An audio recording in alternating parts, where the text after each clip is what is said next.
Boa noite, então, meus caros irmãos.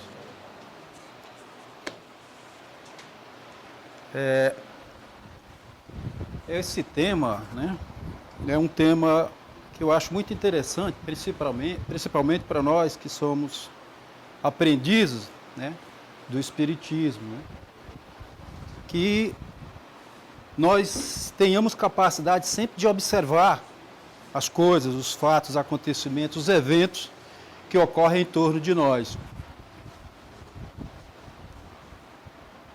Então, antes de entrar no tema específico, vamos fazer um momento de reflexão.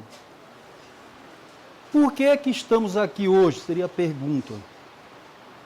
Então, a palestra espírita, vamos dizer, o palestrante, ele tem uma responsabilidade muito grande, né, ao vir para frente, para tentar transferir alguns conhecimentos do que ele estudou. Então, a palestra espírita, ela é um instrumento doutrinário de educação de todos nós dentro da doutrina espírita.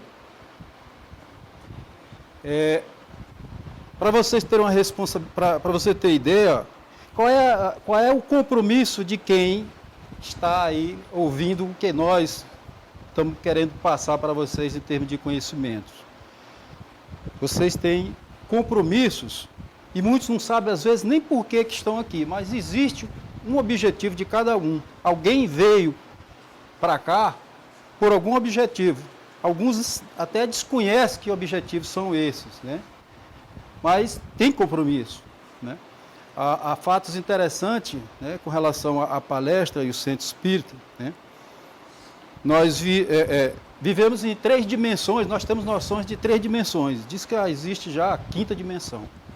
O que seria a 3ª dimensão?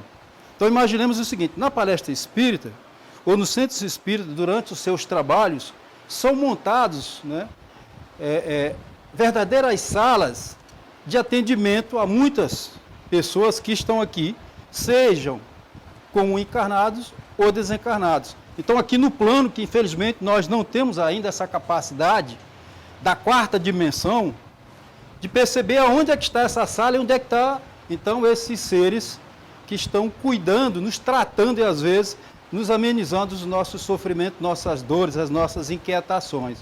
Pode ter certeza que está aqui agora, nesse momento, instalado aqui em algum local, essa sala de atendimento, né? E aqui eu lembro da palestra do seu Fábio, né, em que ele falava o seguinte: quando a gente vem, a gente traz alguns obsessores nossos, alguns que nos acompanham pelo caminho, e dependendo do nível de energia de cada um, eles têm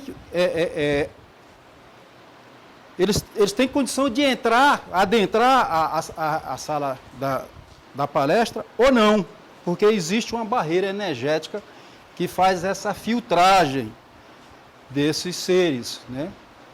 Assim também somos nós, então nós temos que vir para cá também preparado energeticamente para isso. Então esse é o objetivo de cada um de nós aqui. Cada um tem um objetivo que a gente tem que pensar em que objetivo é esse. E nós temos, ainda mais profundamente, que nos preparar para a palestra. Seja o palestrante, seja o ouvinte. E aí tem uma coisa interessante. Quando a gente vai falar de percepção, é de sentimento, de sensações, de sensibilidade, de energia. Então nós precisamos estar, então, preparados para observar as coisas. E aí tem uma coisa interessante, que é a alimentação, né? Eu acho que esse é um fato interessante que traz a questão da alimentação. No dia da reunião espírita, da palestra espírita, tanto o palestrante quanto os ouvintes têm que ter uma alimentação leve, né, para que você tenha a capacidade de se abstrair, de se concentrar, né, de trocar energias. Se nós fazemos eu estou desde ontem comendo coisa leve, frango, peixe, né? Eu fiz uma preparação, nas outras palestras eu não tinha feito isso, e por entender que percepção tem isso, eu comecei a fazer isso. E aí estou trazendo isso para nós aqui também, que nós precisamos disso, de estar leve para receber esses conhecimentos, entender esses ensinamentos da doutrina, né? Se nós fizermos uma alimentação pesada e vir para cá, o que acontece? Nós começamos a dormir. Por quê? Toda a nossa mente e cérebro tem que estar livre, ou tem que estar irrigada com sangue suficiente, né, para receber as energias e as sensações. Se nós fazemos uma alimentação muito pesada, o que acontece com o nosso sangue? Ao invés de irrigar bastante o nosso cérebro, desce para o nosso intestino ou estômago para ajudar no processo fisiológico da digestão. Então isso tira a nossa capacidade mental e cerebral das reações e das sensações que nós temos que ter. Por isso, então, seria isso.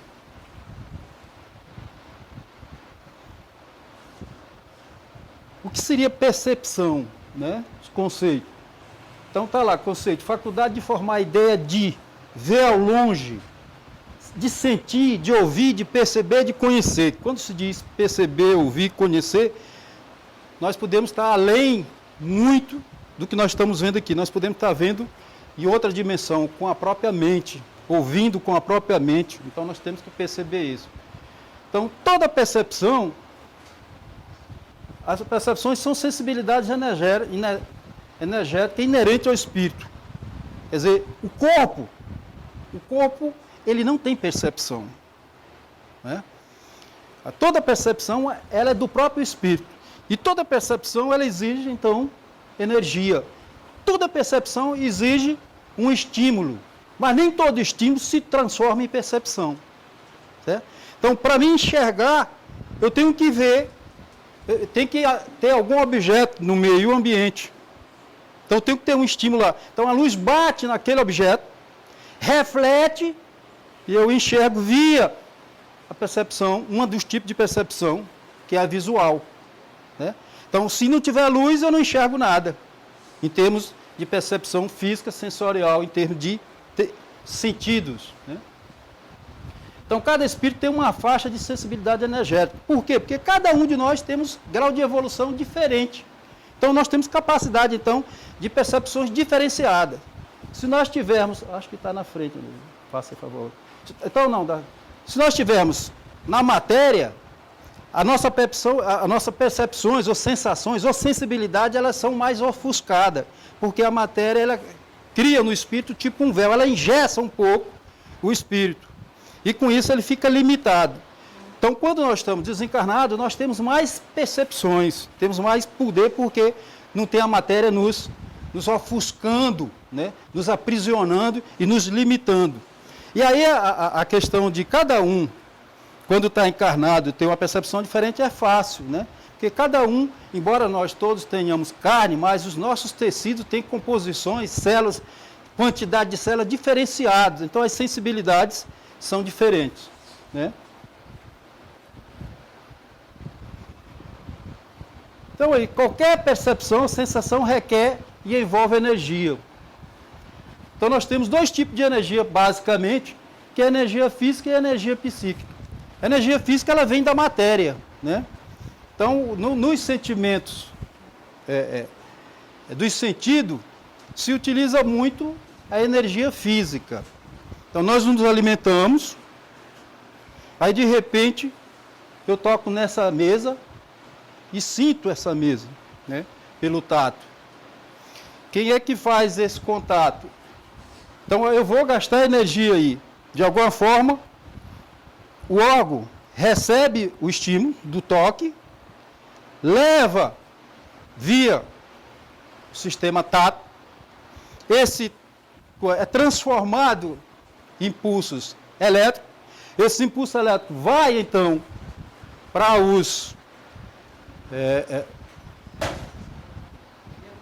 neurônios, né, que fazem, né, que transformam em impulsos nervosos via aquelas comunicações entre as células. Acho que eu tenho até uma foto dessa aí.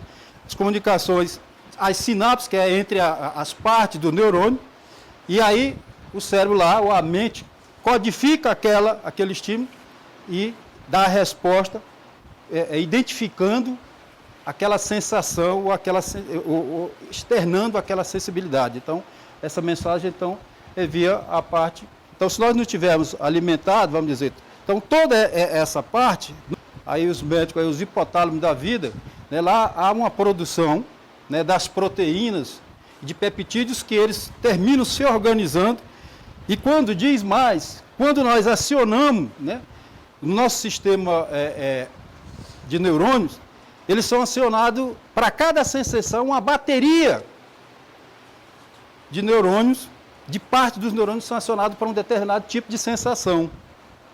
Então é tipo um encadeamento. E eles vão se repetindo sempre quando aquela sensação se manifesta ou aquele estímulo se manifesta. E por isso então que vai identificando cada objeto, seja via audição, seja via visão, seja via olfato, seja via tato, seja via paladar.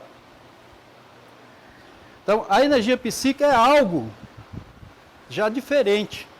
Ela não depende da matéria. É algo que está no universo, energia psíquica. Né?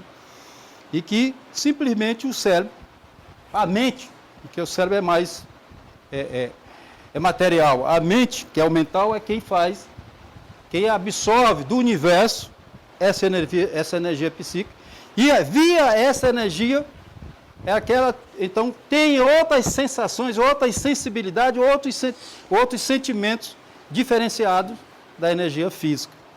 Aí por isso é que tem, então, os fenômenos fora dos 5 sentidos tradicional nosso, que é visão, audição, né, olfato, paladar e tato. Então, tudo que vemos ou pensamos acrescenta-se elemento de imaginação. Então, tudo que nós pensamos, nós terminamos formando uma imagem. É uma coisa interessante que a gente pode levantar bem isso claramente. Você nunca conheceu uma pessoa, é amigo de um amigo seu. Então a pessoa fala daquela pessoa, aí você começa a montar uma imagem da pessoa. Né? Em função do que vai falando, você vai montando uma imagem. Ele é alto, é assim, ou ela, né? É gordo, é baixa, não sei o que, é branca ou é morena, tem cabelos assim assados, quer dizer, nós já começamos a formar. Então, tudo que nós pensamos, acrescentamos nas nossas coisas, os elementos de imaginação. Então, nós imaginamos, né? E, às vezes, quando nós conhecemos aquilo, é muito diferente, às vezes, da imagem que nós formamos. Tem distorções, né? Exatamente porque as próprias palavras, elas também, elas provocam uma imagem. Quando nós falamos algumas palavras, aquelas palavras já permitem que nós formulemos uma imagem para cada palavra. Né? Então, quando nós falamos uma palavra bonito, você já forma uma imagem, o que é bonito. E assim vice-versa.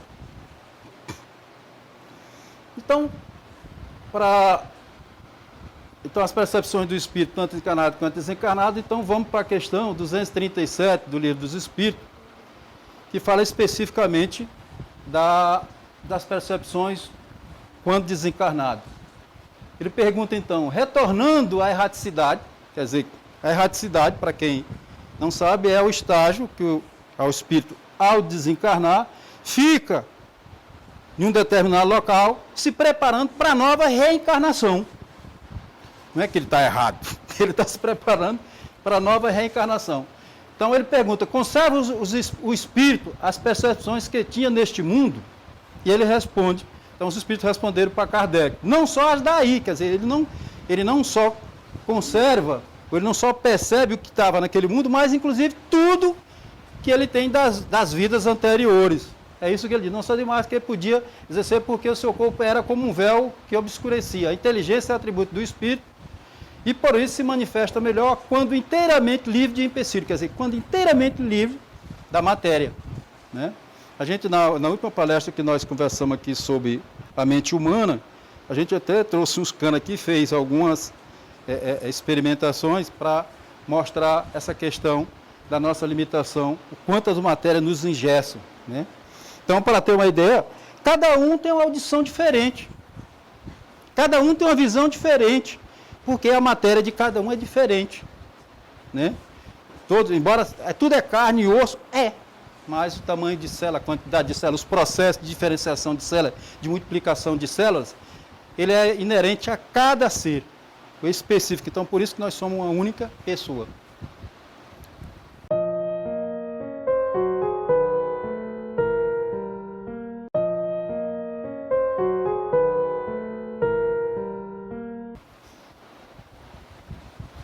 E aí também, na questão 238 do Livro dos Espíritos, Kardec indaga então, os espíritos têm conhecimentos e percepções indefinidos, quer dizer, sabe ele todas as coisas, e isso é outra coisa que nós precisamos desmistificar. Os espíritos não sabem tudo, depende do nível, né, de evolução de cada um. Há espíritos, né, que eles, como está dizendo aí, quanto mais se aproxima da perfeição, mais sábios se tornam.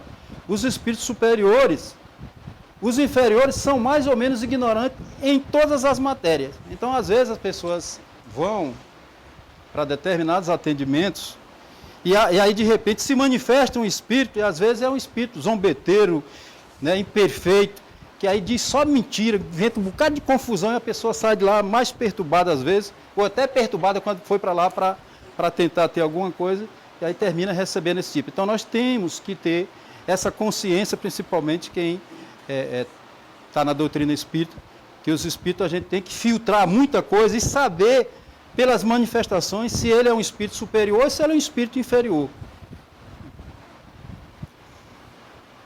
Então, como nós vamos trabalhar mais as percepções, vamos trabalhar mais com o espírito encarnado, por isso que vou ter percepções de encarnado.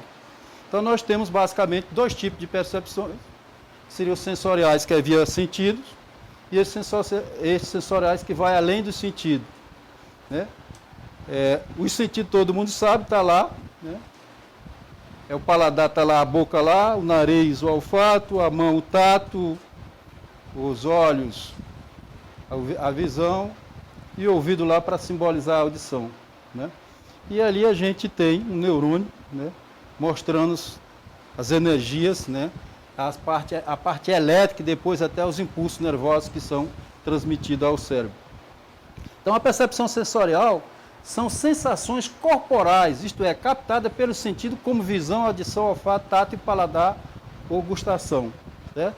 Então, essa é aquilo que a gente diz. Então, como é então que eu tenho a percepção, como é a sensação que eu tenho de ouvir? Por que eu ouço? Né? Então, é provocado algum estímulo no ar.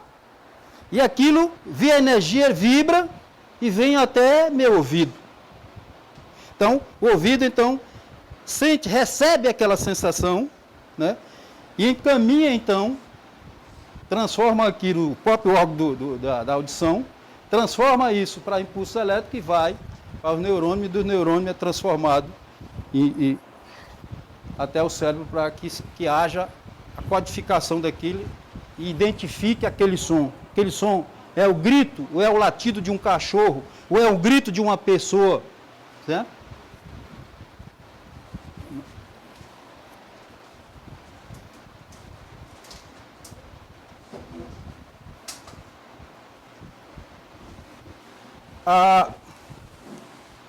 Dando um exemplo de percepção, né? As percepções sensoriais, vocês viram que são 5 aí os sentidos, das 5, praticamente a sensação mais apurada seria as percepções visuais e auditivas. Tanto o olfato, como o paladar, como o tato, elas são menos desenvolvidas no ser humano. Certo? Então, existe, até na linguagem médica, que diz o seguinte: quando você tem um parente seu, um ente seu querido, e que ele está, por exemplo, em coma, você deve falar, mesmo ele achando que ele não está respondendo, né? Ele não está vendo, você está tocando nele, ele não está sentindo, mas ele tem muito apurado, e nós temos isso, a audição. Certo? Então, nós temos a audição como um dos sentidos mais apurados. Então a pessoa em coma, você, ao visitar ou estar lá, você tem que falar para ele, mesmo ele em coma, e deve falar o que é bom, porque ele está num estágio que precisa ouvir o que é bom. Então você pode falar próximo ao leito, dizer o que quiser, que pode ter certeza que ele está ouvindo. E aí o desencarne dele será muito mais interessante com essa audição. Também existe, né, uma relação muito forte quando nós perdemos um dos sentidos, certo? Então, quando nós perdemos um dos sentidos, há uma compensação. Deus é tão bom que ele compensa, então, a perda de um sentido, aguçando os outros mais. Ou seja, os outros se tornam mais apurados, né? Eu tenho um exemplo desse quando eu era menino.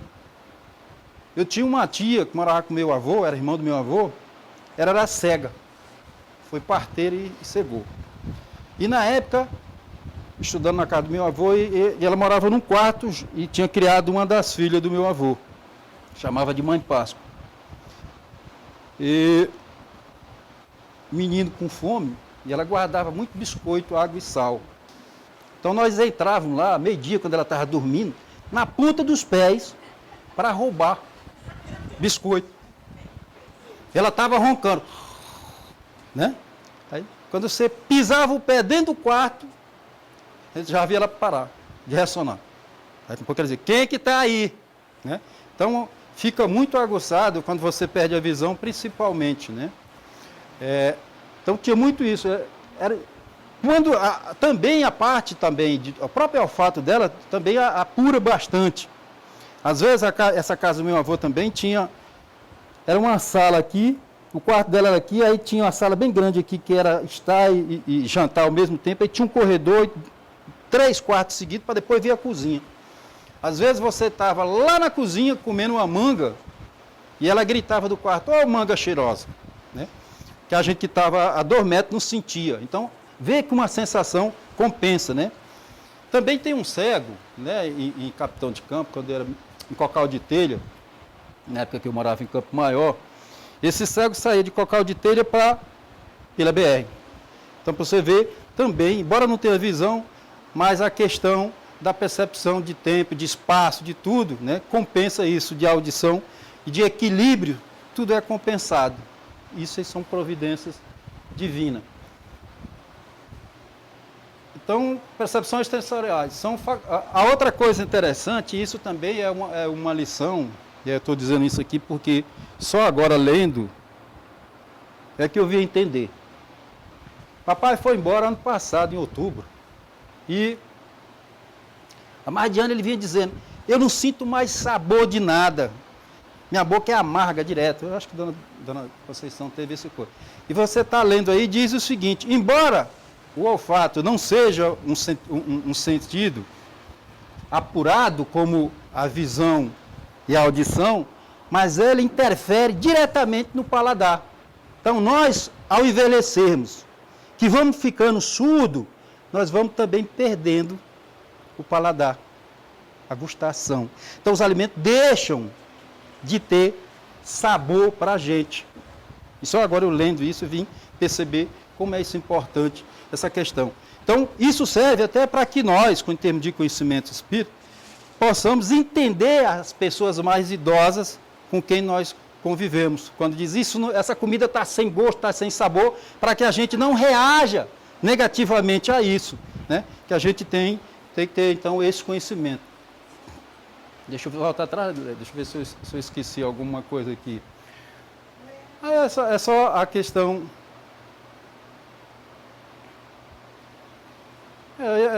São coisas conhecidas que são sensitivas ou psíquicas, mas a parte de psicologia, não quero entrar muito em detalhes. Então, o primeiro cientista respeitável a estudar acontecimentos e batizá-los de fenômenos extrasensoriais foi esse professor inglês, fez inclusive alguns experimentos em nível de laboratório a partir de 1934, né? Pode passar, né? Então, percepções sensoriais, tipos principais. A telepatia é um dos tipos de percepções, que é a capacidade de ler pensamento de outra pessoa. Quer dizer, a telepatia, todos nós sabemos que é a comunicação entre mentes, né?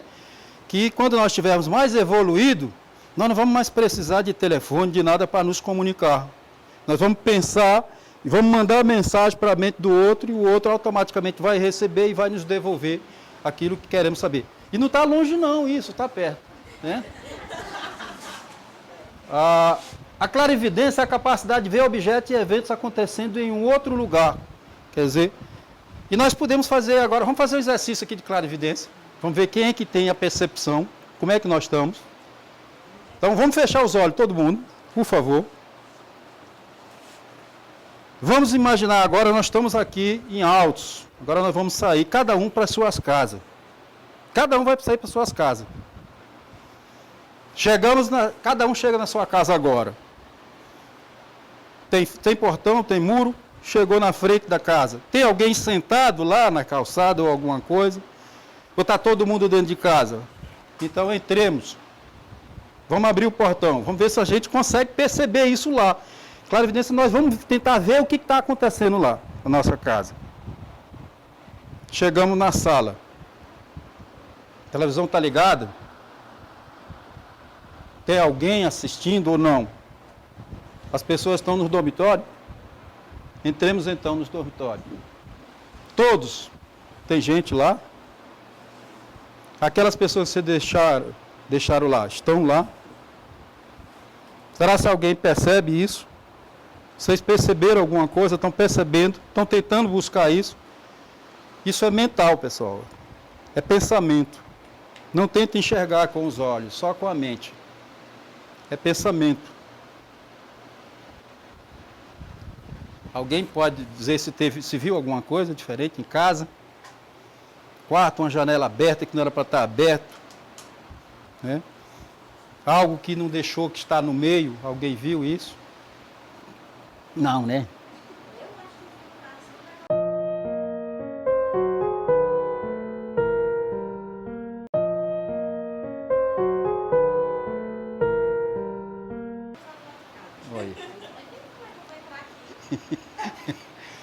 Então, ó, às vezes nós temos essa dificuldade, então nós precisamos exercitar, né, essa questão de sensibilidade nossa.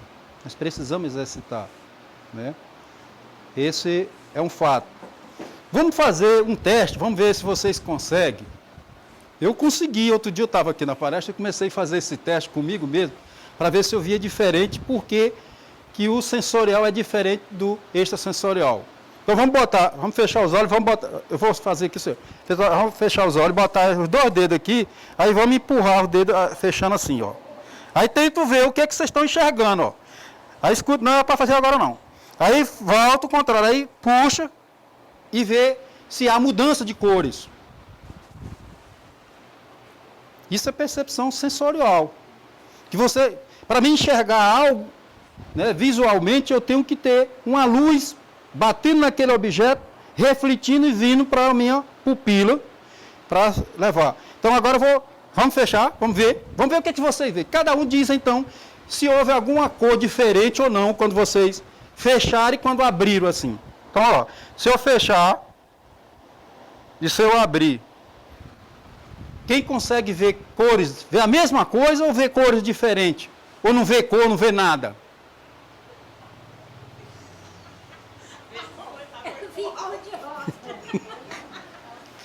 Eu não sei, a sensação que eu vejo, quando eu empurro, eu vejo uma cor muito escura, quase preta. Quando eu abro, eu vejo quase um vermelho, um rosa. Não sei se vocês perceberam isso. Certo? Se não, vocês podem tentar fazer várias vezes que vocês vão começar a perceber isso. Isso é mente que está enxergando. Vocês não estão mais via sensorial, porque nós estamos tapando o corpo. Então, a premonição é a capacidade de ver o futuro. A retrocognição é a capacidade de ver o passado distante. Né? A psicometria é a capacidade de obter informações sobre uma pessoa, um lugar, tocar um objeto físico. Esse fato eu tenho também na minha família. A minha irmã mais velha se chama Maria de Desterro. em 74, se não me falha a memória, ela começou a ter problemas, adoeceu. E ficou dando febre, não sei o que tem. Foi levado ao hospital e fizeram uma operação de apendicite.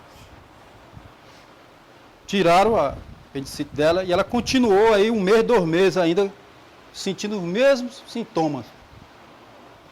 E na época alguém disse que tinha alguém aqui em Altos que poderia resolver o problema. Minha mãe veio aqui e trouxe um retrato dela, né? É isso, Binho? Psicometria. Trouxe um retrato dela. A pessoa era um homem, que eu não sei nem o nome mais, né?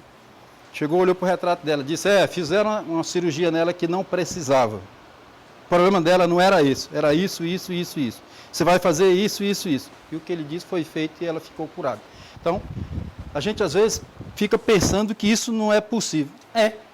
Tem pessoa que tem esse dom, tem essa capacidade, tem essa sensibilidade. Olha aqui e diz tudo da pessoa, às vezes só por um objeto daquela pessoa. Não é? Uma dessas pessoas era Chico Xavier. Tinha esse dom. Pois é. Quer dizer, já pensou? Isso é uma coisa maravilhosa, né? Você fazer. Tem alguém aí muito famoso que fala disso aí, né? De algumas experiências, né? Que foram feitas.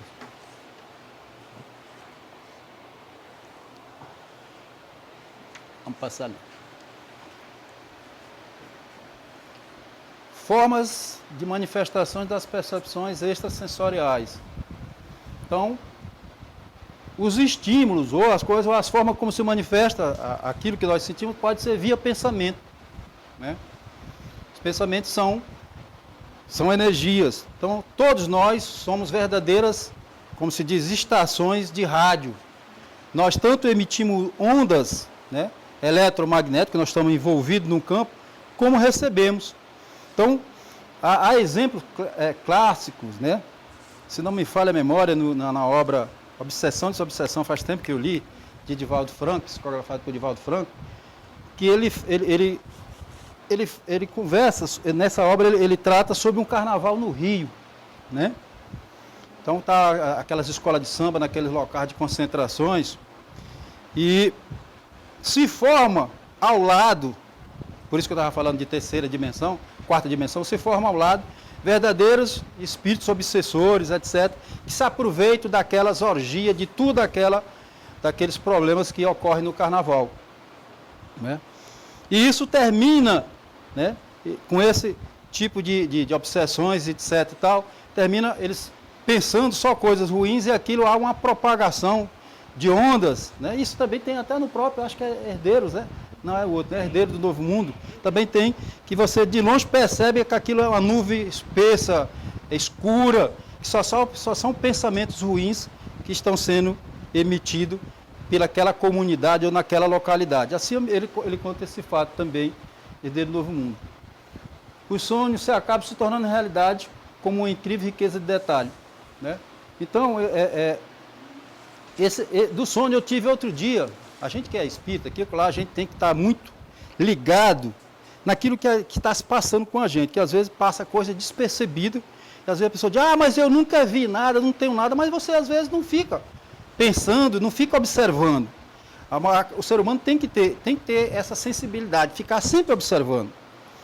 Outro dia, em 1999, eu vivia trabalhando como autônomo desde 97. 99 apareceu, eu estava trabalhando com os colegas, aí 2 desistiram de uma empresa, eu estava ligado a outra empresa, só prestava serviço. Aí eles disseram, você não quer ficar com a nossa empresa? A gente reconstitui, aí me colocaram para ser gerente, como sócio-gerente da empresa. Só que em 2002, 2003, eu fiquei por essa empresa, depois saí totalmente de empresa e fiquei trabalhando totalmente autônomo, fazendo consultoria para algumas empresas.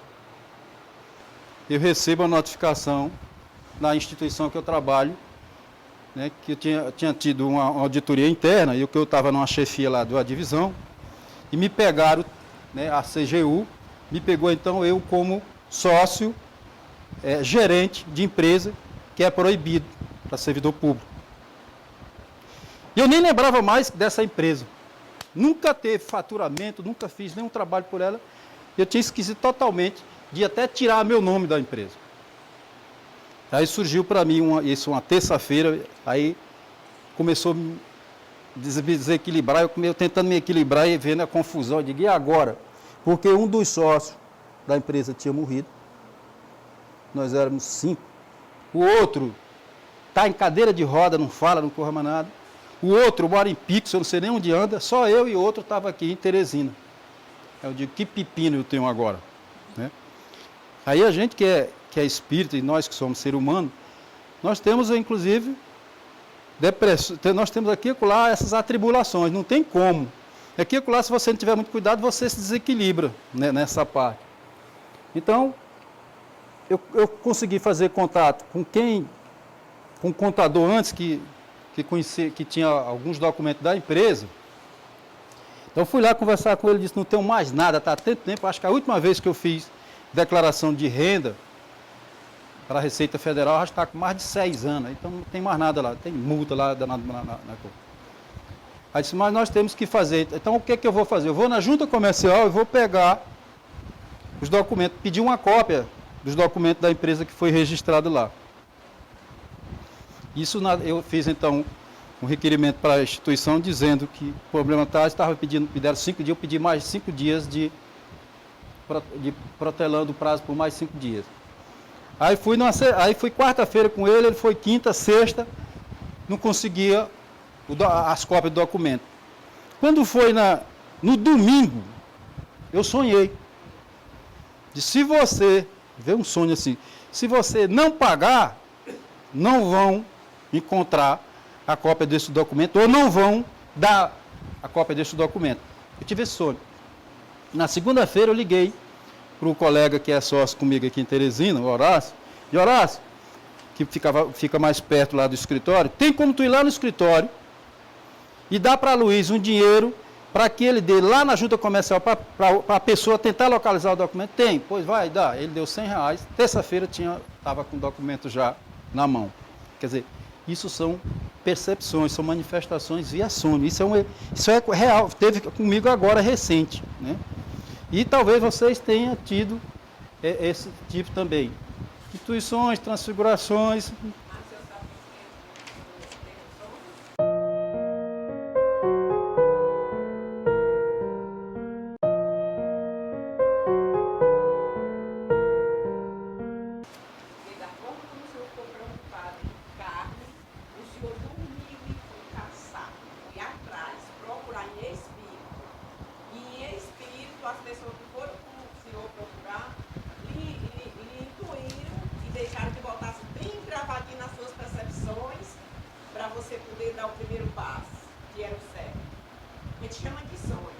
É.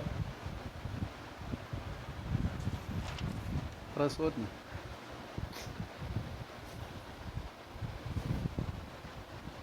Esse é o penúltimo. Então, mas tem sentimentos e emoções, eu acho que ainda tem aí, não tem? Tem, acho que tem. A viagem mental nós já fizemos. Sentimento e emoções, então pronto. Então, pode voltar. Eu gosto muito de exercitar essa parte aí. Por isso, então, que eu coloquei aí para a gente fazer, já que nós fizemos uma viagem ou um exercício de extrasensorial, essa seria mais sensorial. Então aí, essa é uma imagem lá das dunas lá do Delta, né? Aí uma pessoa observando praticamente um lago e uma duna lá vindo, invadindo. A outra imagem 2 é uma paisagem de uma fazenda, onde vocês veem. Então nós vamos marcar, Neuza, marca 10 segundos aí. Todo mundo fixa bem as duas imagens. 10 segundos, tá?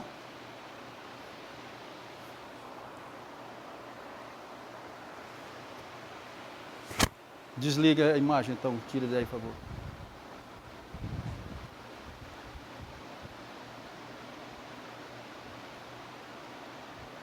Então, quem, fechando os olhos agora, vamos fechar os olhos, vamos ver mentalmente a imagem, as duas imagens. Ver o que vocês conseguem captar, o que tinha na imagem 1 e o que tinha na imagem 2. Detalhes, né? 10 segundos.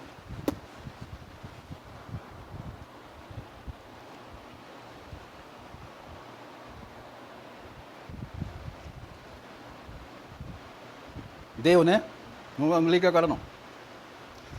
Quem é que quer dizer quantas coisas viu na imagem 1? O que tinha na imagem 1? Mentalmente. Volta mentalmente a imagem. O que tinha?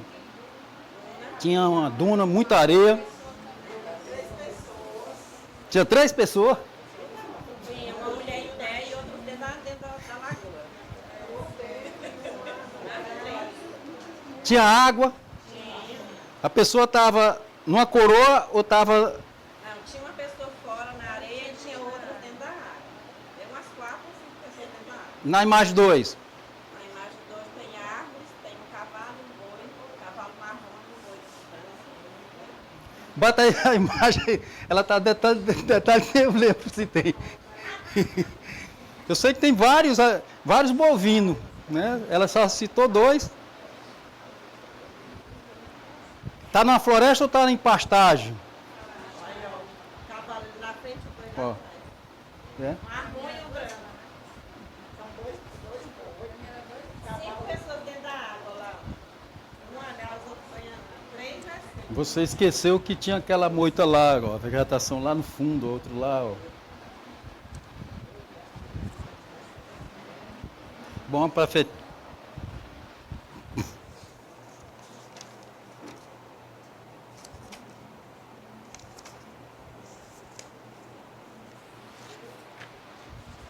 Isso aí nós já fizemos, que foi a questão de ir em casa, né?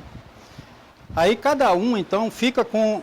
Por que quem foi nessa viagem mental, para a gente buscar a clarividência, por que nós não conseguimos nada? Quem não conseguiu fazer nada? Certo? Talvez muitas pessoas aí estejam pesado em termos de estômago. A mente não está conseguindo se abstrair suficientemente para ver. Talvez não seja essa a causa, mas poderá ser. Sentimento e emoção. Sentimento é ato de sentir, né? E a emoção é uma reação instintiva, né? É uma ação instintiva que passa pela percepção mental em função de segundos, desencadeia reações orgânicas, né? Que comunica com sensações físicas. Toda emoção gera uma carga muito pesada, pois as energias criadas são no chakra que estão abaixo do cardíaco, são os chakras do instinto, né? E aí há uma confusão muito grande. As pessoas, às vezes, até os próprios estudiosos, fazem confusão com emoção e sentimento. Alguns dizem que um é sinônimo do outro, né? Mas não tem nada a ver, né? Emoção, sentimento é algo que traz tranquilidade, é algo que está dizendo, é do coração, é algo que desperta amor. Emoção é algo que está dizendo uma carga pesada, é uma coisa que é instintiva, é uma reação a alguma ação, né? Então a ansiedade, a pressa, a impaciência são emoções. E isso recarrega a matéria com verdadeiras descargas fisiológicas. E pode levar as emoções, é aí que nós temos que ter o controle. As emoções, em geral, levam a doença. As emoções levam a doença. Por isso a gente ser impaciente, e eu sou. Sou da impaciência fora do comum. E aí, às vezes, a gente diz, eu choro por qualquer coisa. Tu é emotivo, tá lascado. Aí que tá pior mesmo, né? Então, em geral, você é ansioso, tem impaciência, tem pressa para fazer as coisas, quer fazer as coisas rápido. Isso é ruim, né? Porque, de alguma forma, sufoca a próprio corpo, a própria matéria nossa, recarrega isso, e isso gera doença. Já os sentimentos, pode gerar, o seu sentimento, você pensa no bem, na coisa boa, ou você diz, eu sou um pobre coitado, e começa a ter um sentimento mais de inferioridade, de coisa ruim. Então isso leva ao quê? Leva a doença ou leva ao quê? O sentimento leva à obsessão. Então nós temos que ter muito cuidado com as duas coisas, com o sentimento, para que não tenha sentimentos, não cultive sentimentos ruins, porque isso nos abre as nossas portas para os nossos obsessores, ou para qualquer um que vai passando, qualquer espírito, né, que percebe que você está emitindo aquilo. Os sentimentos são, em geral, via pensamento, as emoções não, elas são reações praticamente físicas, passa rapidamente pelo cérebro, então praticamente não é nem quase nada psíquico. Então você ter raiva, raiva é uma emoção. Raiva não é sentimento, raiva é emoção. Aí os autores fazem confusão dizendo que raiva é sentimento. Não, raiva é emoção. Né? Você ficar com raiva, você termina, né, também provocando verdadeira descarga no seu cérebro, nos seus órgãos, né, nos seus tecidos, tudo isso.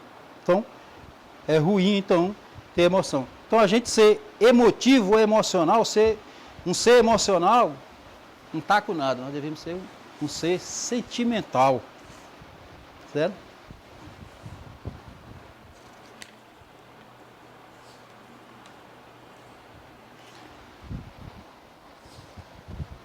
Então, vai?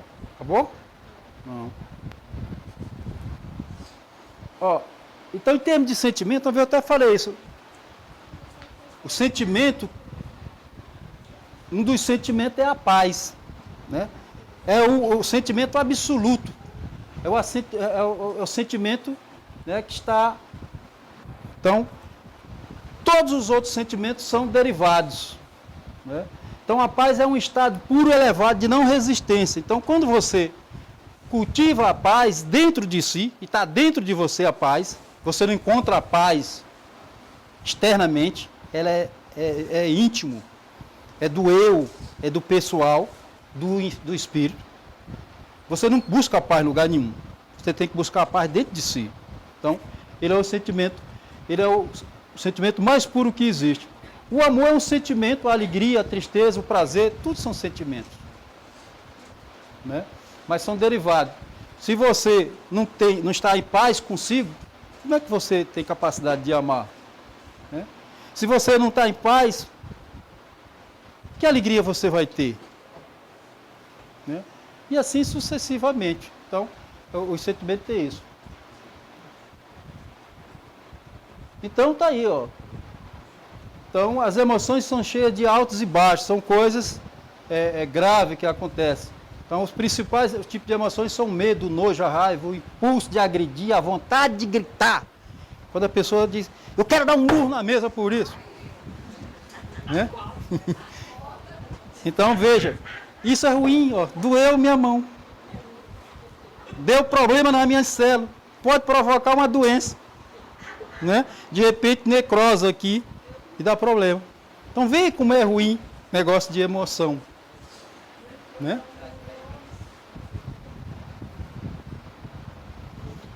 Então, aí, para uma diferença entre sentimento e emoção, é um exemplo do próprio livro, eu era para ter colocado isso entre aspas, para dizer que não é meu, né? Mas infelizmente não coloquei. Por exemplo, uma colisão entre dois carros. A pessoa emocional fará um estardalhaço, vai ficar com raiva se for a vítima. Né? Vai ofender, agredir o motorista, não vai aceitar a desculpa, nem a justificativa do outro, etc e tal. Né? Mas se a pessoa for sentimental, não vai ficar com raiva, nem agredir o motorista, vai analisar a situação com racionalidade, verificar o que é possível fazer, conversar e buscar resolver tudo de forma adequada, para ambas as partes. Ele entende que os incidentes acontecem e que ele não vai mudar a realidade dos fatos. Veja a diferença entre ser sentimental e ser emocional. E às vezes a gente, dirigindo no trânsito, nós temos um comportamento emocional. O cara de repente entra na frente, a gente não quer deixar entrar, está na pressa, né? Aí não quer perder tempo, às vezes xinga o cara, buzina. São emoções que vai depois reações ruins para a gente, que vai nos adoecer. Isso aí também está no de Augusto Cury, eu achei só interessante colocar, até em função da questão de você pensar Ser sábio não quer dizer ser perfeito. Então eu acho que isso até para a gente que é palestrante aqui. Nunca somos sábios. Não falhar, não chorar e não ter momentos de fragilidade. Ser sábio é aprender a usar cada dor como uma oportunidade para aprender lições. Cada erro como uma ocasião para corrigir rotas ou caminho. Cada fracasso como uma chance para ter mais coragem. Nas vitórias, os sábios são amantes da alegria. Nas derrotas, são amigos da reflexão. Que você aprenda a ser um sábio que cuida carinhosamente da sua vida, como um garimpeiro que descobriu a mais bela pedra preciosa depois de passar a vida toda removendo rochas e cascalho. Fica então essa mensagem então. Muito obrigado então, pessoal, e uma boa noite então para todos.